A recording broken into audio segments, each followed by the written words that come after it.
introduction. It's my great pleasure to be here, and I have some last moment change of the title because I think that's something more interesting for me to talk about, which is really our more recent result on the study on the energy efficiency of larger scale optical neural networks. And it is really great for me to give this talk after Ryan's talk because the topic is really match well together. So one of the important questions in the field of optical neural network people are caring about is, can we use, optical neural networks are analog computers.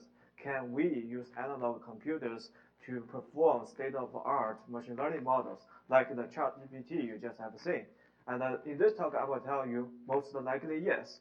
And the second question is really just you have seen a tremendous effort in scaling up optical neural network hardware, from Ryan's talk. And now, even though we are still a little bit distance away from there, but assume if we can scale to 1,000 by 1,000 in matrix size, right? Can we really use them to achieve much better efficiency and run the best language models there? And this talk, I'm also going to tell you most likely yes. So the talk is going to be more like a tutorial. So I will start from basics and the backgrounds, and I will only go into the more recent results towards the end. And I also try to make it more accessible to the imaging community because I just realized a lot of people have an imaging background. So before I dive into the topics, I first would like to acknowledge everyone who contributed to the work, and you will see a student's name flashing up here and there during the talk. So as we all know, artificial intelligence is going to change our life. They are everywhere in the software, running on the computer, and on the internet. They are running hardware like self-driving cars and industrial robots. So as this model is getting more and more sophisticated, they create a problem, which is the amount of computation they need far exceeds the capacity of hardwares. And for most of the machine learning models, we are trying to do essentially the same task as this one, which is to find a function that can, when it's given a dog picture, it generates a label dog, and when it's just given a cat picture, it generates a label cat. So it turns out that it's really hard to handcraft this kind of functions, and therefore, so far people realize neural network is the best solution to this kind of problems. And the so-called neural networks are just the layers of simple linear and nonlinear operations laid out in the interleaved way. And in this way, there were so many parameters in these models, and all we need to do is to fit for these parameters to approximate these functions. And in order to figure out these parameters, we need to use a lot of training data sets, which are essentially pairs of images and labels. And as neural networks get more and more powerful, they're getting deeper and deeper. Therefore, people call them deep neural networks. And it turns out that this kind of method not only works very well for classifying dog and cat pictures, it goes far beyond this. For example, they are the best algorithms for computer visions. They are best algorithms for natural language processing. They are the best algorithms for playing games. And they can simulate the physical systems like protein folding that was once thought to be impossible to solve with starting from the first principles. And more recently, they are starting to generate the contents, like they can generate the image based on text prompts of things that had never existed in the world before. And the key to the success of these tasks is to make a bigger neural network, which means it's deeper, wider, more parameters, more computation, and needs a lot of more training data. And therefore, the state-of-art machine learning models are growing at a speed that is about 750 times of computer demand for every 2 years. And in comparison, like for digital electronics, whether you agree Moore's law still holds or not, it's like double every 2 years. And people have been putting a lot of efforts into developing so-called application-specific hardware, which is processes are optimized for machine learning algorithms. But you see that here it only generates an offset on the log scale, and it does not really fundamentally change the scaling law. And therefore, in order to have a sustainable machine learning applications, we really need to develop seek some fundamentally different hardware platforms. And this computational gap really motivated us to explore alternative hardware platforms, and that's why we are considering optics here. So why optics? So here I just wanted to give us the simplest example to make you understand that optics has a different scaling law than as from electronics, and they are really good at a large-scale efficient linear transforms. And this example is just basically using a lens to do a Fourier transform, which is very familiar example to everyone doing imaging. So a lens basically can perform a Fourier transform of the optical field in one of its focal plane to the other. And if you look at this computation carefully, you see that the number of the amount of power you need to operate this computation is basically determined by the number of emitters and the receivers that scales with n. But the amount of computation you have done, which is a discrete Fourier transform, that has a matrix size of n times n, which is n squared. And therefore, the energy consumption for each multiplication in this discrete Fourier transform actually scales inversely with n. That means if you have a larger n, you actually have energy amortization and you spend less energy on each multiplication. And some of you say, wait a moment, if you increase the n, don't you spend more optical powers as well, right? And that optical power energy actually scales with n squared. And in this talk, basically, I'm trying to tell you that n squared optical energy is negligible, and therefore the majority of energy is determined by this emitter and the receiver energy that is related to electronic overheads, and therefore this inverse scaling law of optical computing works, and that's the advantage of optical computing. Here, I just want to show you that why this kind of optical processes are really efficient for implementing neural networks. Here is a typical neural network. It's a fully connected multi-layer perceptron, and you take an image as input, and for image, it's 2D, but you can flatten it into 1D vector, and then this serves as your first layer of activation, and then based on this, you calculate the next layer of activation, and then you do this layer by layer.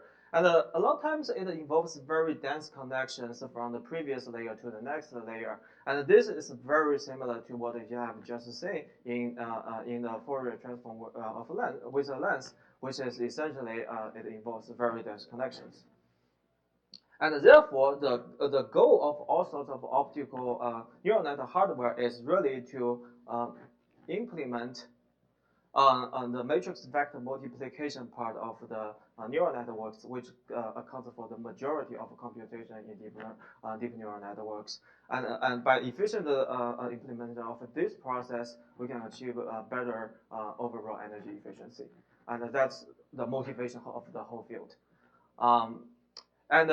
Here's Wright's work again. So basically, theoretical prediction has already shown that as you go to larger and larger n, which is the width of a neural network, your neural network is more and more efficient. And at some point, it's the amount of optical energy is even smaller than so-called the Landau limit, which is the fundamental energy limit of irreversible electronic computation dictated by thermodynamics. And this is at the level like of several attojoule or 10 to the minus 18 joules, which is extremely small amount of energy. And when we first saw this, we thought that it was too good to be true, and therefore we really wanted to do experiment to test how viable this regime is. And this is exactly the regime we are interested in, which is quite a large, and like at least a couple of hundred in terms of matrix size. And in this region, it was predicted that we can optical neural network could achieve a really high efficiency. And the way we did that in the lab was kind of straightforward. This is the very straightforward but scalable way to experimentally implement optical vector dot products. So for the first vector, we just wrap it as a 2D array, and for the weight vector, we also wrap it in the same shape.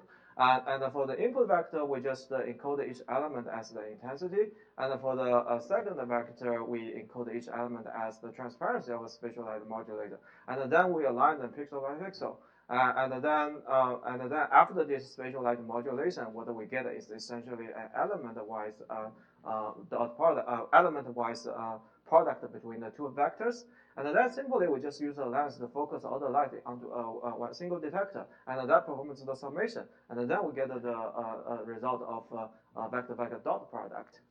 This is a very simple scale, but it's used 2D, therefore you can make a very big vector. So there, just give you a sense, like here, these are our experimental data. Like we can put the whole images, and you see here's element-wise products, and here's what the setup look like in the lab. It's irrelevant. It's just a setup used to really test the property of optical computing, and the result can be generalized to a lot of different setups as well, like architectures as well. And in this experiment, in order to really study large models, which you will later see to be important, the setup can compute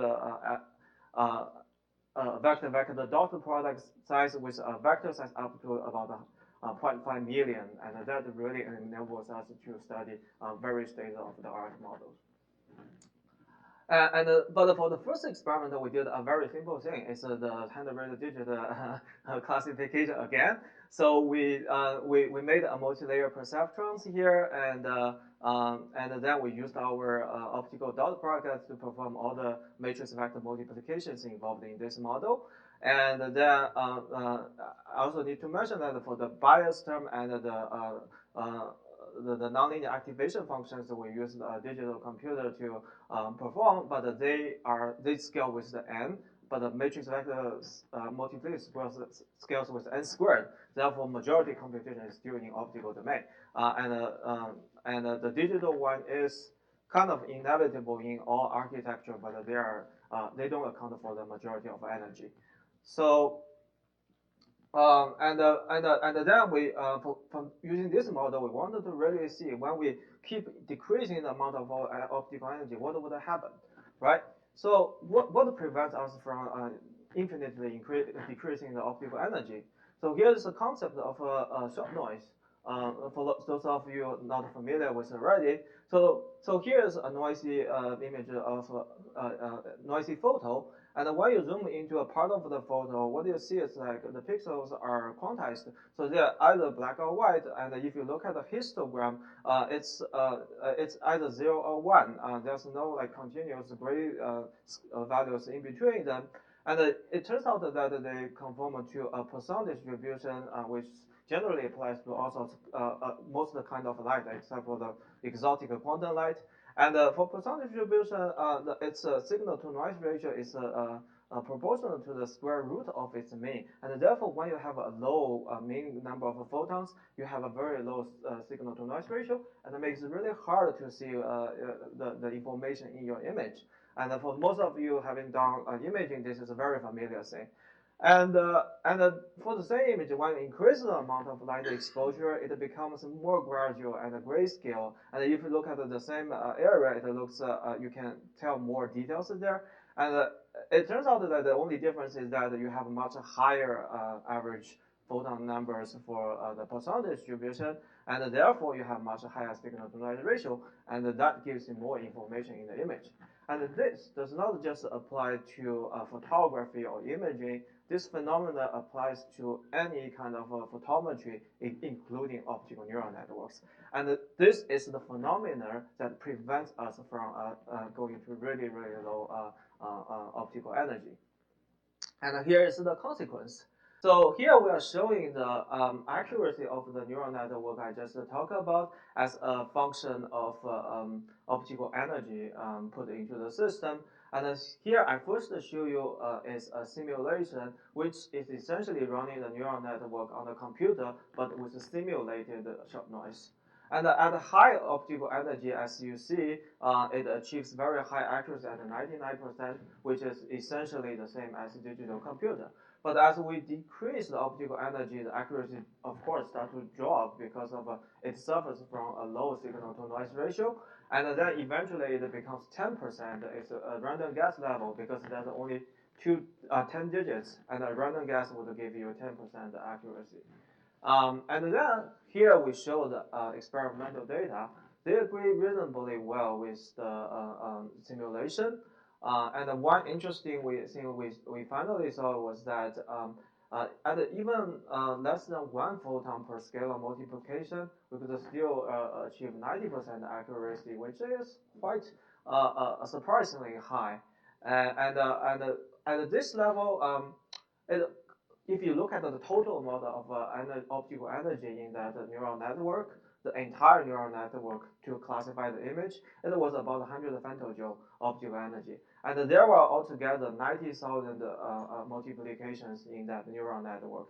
And just give you a reference, like multiplying two 8-bit integers with 7 nanometer node, like electronics, takes about 70 femtojoule. So this is like really tens of thousands more efficient than digital electronic computation. Okay. But you may say, wait a moment, you are only counting the optical energy here, right? And there should be electronic overhead. There's like digital to analog conversion. There should be optical to electronic conversions. So the actual whole system energy would be much lower. That is correct, but later I will see with a scaling law, this will enable us to do to even achieve a whole system energy advantage. So first, like there were multiple layers significance with this result, but first we need to interpret the result correctly. So what does it mean by less than 1 photon per multiplication? So here I just give you a picture, like say. Assume you measure the photons in a single beam, you can only get an integer number of photons, like 0 photon, 1 photon, 2 photon. It's not possible for you to get a 0.5 photon. But when you have many beams focused together onto the detector, like you can get a large number of photons, and then but you divide the number of beams, the beams here, you can get a fractional photon numbers, and that essentially means, and this fractional photon number can be less than 1. And this essentially means that some of these beams are not really contributing to the computation. However, nevertheless, the neural network still works, which is the surprising part. So here we just get a closer look. So normally traditionally people think of optical neural networks as analog computers, which means the vectors are continuous value variables, and then the result is also continuous value variables. But as you see, as we decrease the amount of optical intensity, the short noise becomes obvious, and we need to replace this continuous variable with random variable conforming to Poisson distribution. And therefore, we start to have a sort of a stochastic optical neural network where the input are stochastic variables. The output, in principle, is also a stochastic variable, but because there are so many terms added up, so it has a very high SNR. So you can think of it as quasi-deterministic or continuous variable. For example, like in our experiment, we typically have at least a 4-bit equivalent resolution, and it's up to 9-bit equivalent precision at the output. And in this region, we have just shown that the optical neural net will perfectly work fine, at least for simple task of image classification. And actually, we can go even one step further. If you think about this stochastic neural network, it's basically you are measuring the number of photon arrivals, arrival events within a time window. And if you keep reducing the time window to extremely short, then we are in a region that we are just getting either 0 or 1 photon, not more than 1. And in this case, the distribution becomes a binary distribution. It's either 0 or 1. You don't get any more. And but the input is so low so that the output becomes stochastic as well. It also becomes binarized. So now both input and output can be stochastic. And there were some technicalities here, say how we conduct experiment with photon numbers of in cameras and how this single photon detector causes some nonlinearities. I'm going to skip on this, but the result is really that this kind of neural network still works, and then we show that it can further reduce the amount of optical energy by 10 times compared to before. So before I show you for classify each image, it took 100 femtojoule. Now it's like on the order of 10 femtojoule. And you may say, wait a moment, your output is stochastic. How can you do a deterministic task like image classification? Can't you get it right all the time? You're right. And what we did was we only allowed this binary stochastic variable in the hidden layers. And in the last layer, we still have a higher signal to noise ratio so that the output is deterministic. But since the last layer is small, so it does not account for the majority of energy. And this, we're really showing that optical neural network can work in a very exotic regime that based on the stochasticity of single photons in this experiment. So here, I'm pushing to the order limited to the optical energy. We see that optical energy actually accounts for nothing in optical neural networks, and that's the basis of the scaling law. As we said again, so the overall energy actually mostly scales with the input and output n, but not the total number of operations. And therefore, in optical neural networks, it scales with the analog digital conversion and electro-optical conversion. But instead, in the digital computers, when you increase the n, the amount of analog logic units, arithmetic logic units, and the memory increase is not negligible, and therefore the energy goes up more steeply with n, roughly with n squared. And therefore, this is the scaling of optical neural net, even though it has a high overhead for small n because of all the light and electronics conversion, but it decreases more slowly with n, and eventually there's a crossover point with the electronic hardware. And the key is really where the crossover point is, and do they happen on realistic neural network models? And for this, to study this question, we think it's ideal to study large language models, which are transformers. Basically, they are the same architecture underlying ChatGPT. And for these models, they are typically very large, and they involve dot products that's larger than 1,000 in dimension. Here, give you a glimpse of it. This is just one head of it. There are so many layers, and this, like the whole model is 20 times larger than this. And here there's a lot of like 1,000 dimension kind of multiplications. Remember we had our setup that can handle this kind of multiplication. Therefore, we picked out some important layers here because at this moment we still cannot run the whole model on the setup. It took too long, like weeks. So we pick out the important layers, run our setup, and then we summarize their noise characteristics, and we concluded that these transformer models can actually run with about the 4 to 5 bit precision. And here is really basically a 2D landscape a contour map showing that like how performance depends on the precision of different parts of a neural network. Okay. So without further delay, based on these noise characteristics, and we conduct a simulation on even larger models. And here we really show is that for say for GPT-3, which is a state-of-the-art neural net model with this conservative estimation, optical neural network can achieve about 70 times the overall system energy advantage over the state-of-the-art digital electronics. And state-of-the-art electronics is about 100 femtojoule per Mach, and 10 femtojoule per Mach is a very futuristic kind of a GPU. And optics here has a much flatter slope as we get into larger model size. And therefore, for larger models, optics has more advantage in these gigantic language models. And therefore, as a summary, we show that the optical neural network can consume an extremely low amount of optical energy, and that they can conduct computing in a stochastic regime, even with single photons. And it applies for language models and image processing, and this serves as the foundation for a very favorable energy scaling for large, extremely large models. Yeah, thank you for your attention. That's the end of my talk.